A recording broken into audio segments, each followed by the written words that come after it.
Hello, hope you're doing excellent. How's everyone doing? Happy New Year's, guys. I know I'm a month late. 2020 was a crazy year. We're here in 2021. Back with more YouTube content. Sorry for being dry.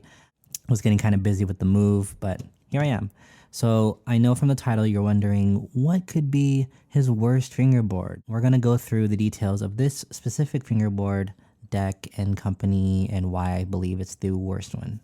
So I'll jump straight into it. I won't have you guys wait. But here it is, the fingerboard. Let me zoom in a little bit. Let me just show you the condition of this deck and why it's my worst one before I show you what brand and what deck it is, okay? So the reason why I think it's my worst is because, as you can see, the plies are pretty peeled. You know, I've never seen a fingerboard do this ever. Let me zoom in a little more. I've never seen a fingerboard do this before. Oh, right here, you can see on the nose, it's pretty bad. I'm actually going to pull this deck apart in the video today, but I just want to show you the condition, you know, because I've never seen a fingerboard do this, and you'd think that, you know, only low-end fingerboards would possibly do something like this, nothing like too expensive, but yeah, it's been doing this for months now, and I've been wanting to do this video for a while. But anyways, here's the reveal, drum roll please,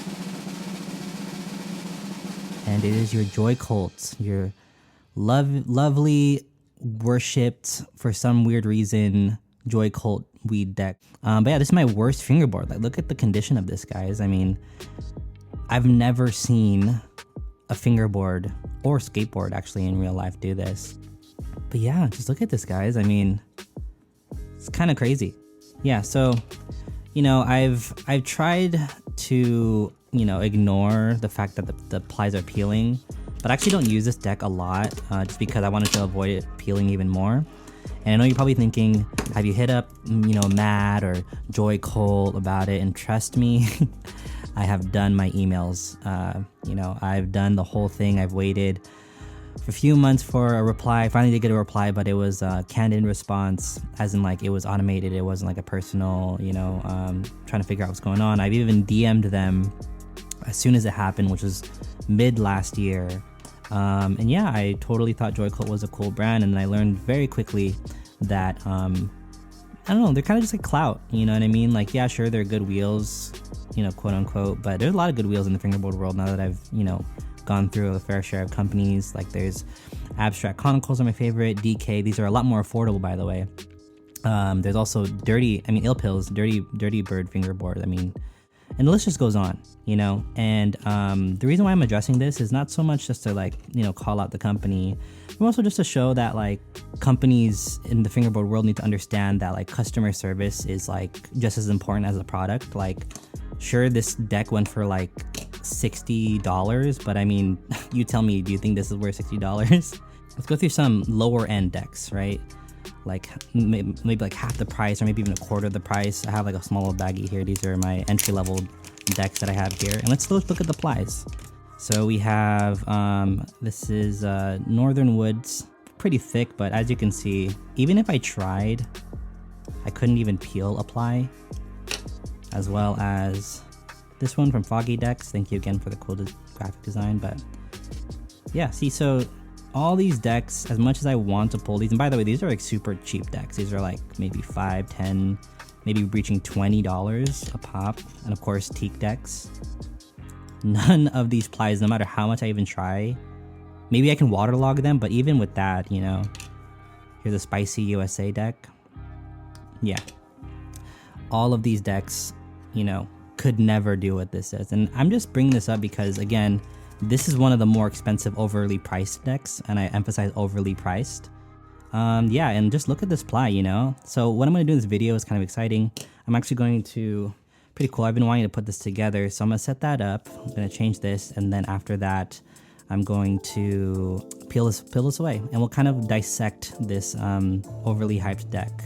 Yeah, so again, I just want to say, like, I'm kind of disappointed on this deck. I had high hopes for it. I mean, it was a cool shape when I first got it. But yeah, again, after about like a month or two, it started to peel. I reached out to Joycult immediately through DMs, no reply. And then I emailed them, no reply. And I get it, you know, they might be a big company and they can't get to all the emails, but yeah, I'm kind of excited to share this with you guys, you know, totally pulling apart a fingerboard by the ply. I think it's the first time, and it's a Joycult deck, you know? All right, be back. While I'm setting up that deck, I wanted to shout out my sponsors, my current sponsors. Right now, my latest is from Slushcult. You guys gotta check them out. They're based in Santa Ana, and they have a lot of cool streetwear, you know, items, a lot of mini mart type items, but they recently, last year, got into fingerboarding. Super cool company. They have everything when it comes to decks. They have trucks, they have ramps, and it comes in waves, so you better not sleep on them. Check them out. I have their website in my bio, as well as my favorite tuning company, Teak Tuning. You gotta love these guys, you know. I know that a lot of people have different preferences on tuning, but for me personally, I started off with Teak Tuning, and they're one of the main reasons why I even got back into fingerboarding in the first place. I got one of their decks at a very affordable price, so if you're new to fingerboarding and or you want a good fingerboard for you know, a decent price, check out Teak Tuning. They have everything you need for beginner entry level stuff, all right? And they just dropped some new tuning molds and hard and, you know, toughnesses and all that good stuff. So check it out. I'll have the link in my bio. Hey, and we're back with the deck, and it's finished. I really like the shape of this catfish barbecue. Yeah, I'm excited to use it. Probably gonna do some edits with it soon. Whoops. Anyways, you guys get the idea. All right, let's pause that to the side, and we're back to focusing on this infamous deck. So before I pull it apart, I do want to mention that I will try to frame it. I think it'd be cool to just have this Joycult deck like pulled apart. I don't know how many plies I can pull. I think I can only pull one, because it looks like the way I think they made this deck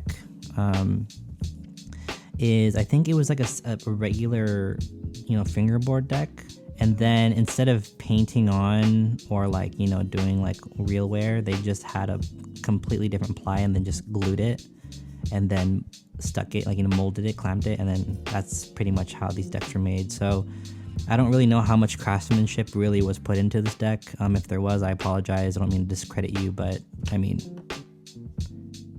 I don't really know what I should use. I guess I can just use this pick that I've been using. But yeah, let's get into it. Here we go. Best of luck that I don't ruin it too much, which I don't think I will, but yeah, here we go.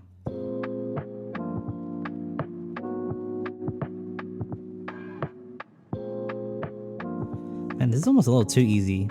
I'm just kind of babying it so that I can have it in the best condition.